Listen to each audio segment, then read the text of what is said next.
We suffer not because the world is cruel, but because we never stop wanting. But what if, for a moment, we could forget the wanting altogether? The world, for Arthur Schopenhauer, was never a place of peace. Behind every desire hides a quiet agony. Behind every joy, the shadow of longing. In his view, life is not something to celebrate, but something to endure. To be alive is to want, and to want is to suffer. The will, that blind, ceaseless force inside us, keeps us restless, forever chasing what we don't have, forever haunted by what we've lost. Yet strangely, within this bleak vision, he offered one of the most hopeful insights in all of philosophy, that in certain moments, rare, quiet, unexpected, the suffering stops. When one gazes at a painting without wanting to own it, when one listens to a piece of music without thinking of time, when one watches the sea without longing to possess it, something miraculous happens. We escape, not from life itself, but from the tyranny of our own will.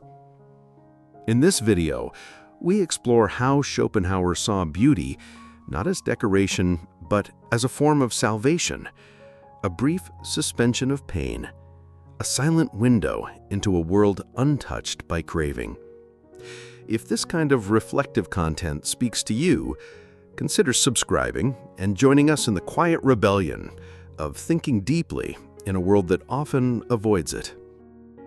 Schopenhauer's entire philosophy revolves around one brutal idea, that behind everything we do, every action, every thought, every ambition, there is a force he called the will.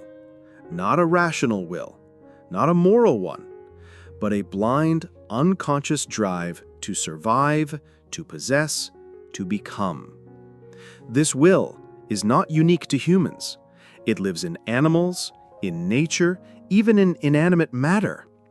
It is the invisible current that moves the world. But in us, creatures of consciousness, it takes on a more tragic form. Because we are aware of our desires, and yet we cannot stop them. We want endlessly, and every fulfilled desire only gives birth to a new one. This, for Schopenhauer, is the curse of being human. In his words, all willing arises from lack, from deficiency, and therefore from suffering.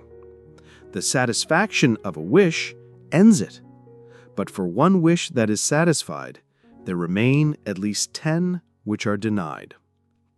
The World as Will and Representation, Volume 1, 1818, Section 56.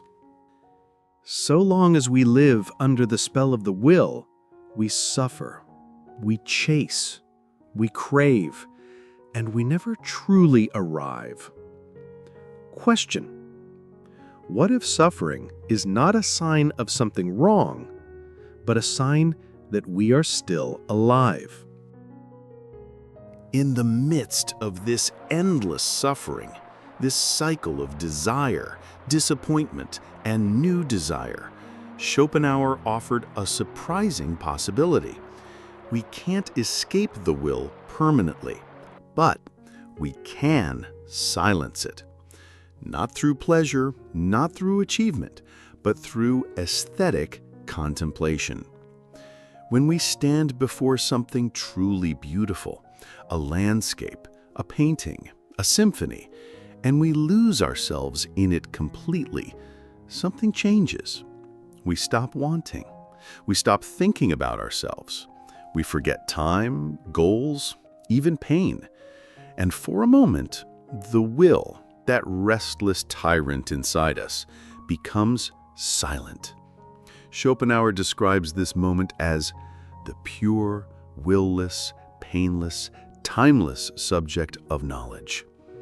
In these brief experiences of beauty, we are no longer individuals full of need. We are observers, floating in the presence of form and harmony.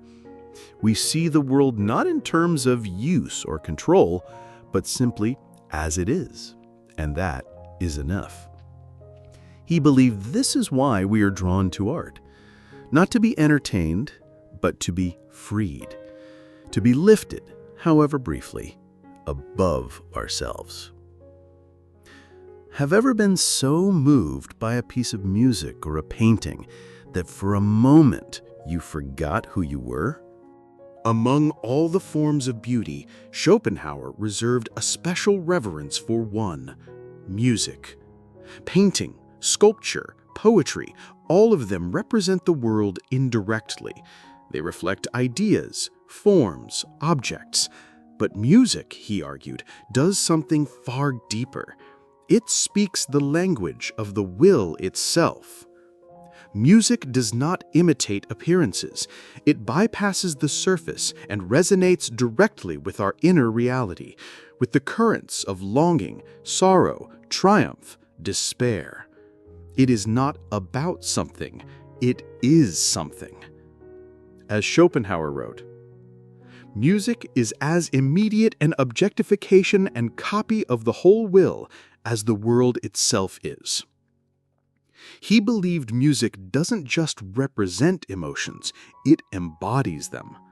It is the direct voice of the will, translated into sound, yet paradoxically, it is the very thing that can quiet the will inside us. Why? Because when we listen deeply to music, we are not thinking about ourselves. We are not calculating, desiring, or striving. We are carried by something greater, something that transcends words and wants. In that space, there is stillness. And in that stillness, for a fleeting moment, we are free. Question: is it possible that music comforts us not by distracting us from pain, but by helping us hear it more clearly without resistance? In a world governed by craving and chaos, beauty may be the only moment we are truly free. Schopenhauer did not believe in salvation through reason or virtue, but through a quiet, temporary liberation from the self, through art, through form, through the simple act of looking without needing. And maybe that is what beauty truly is. Not a pleasure, not a luxury, but a pause, a sacred silence in which the will forgets itself.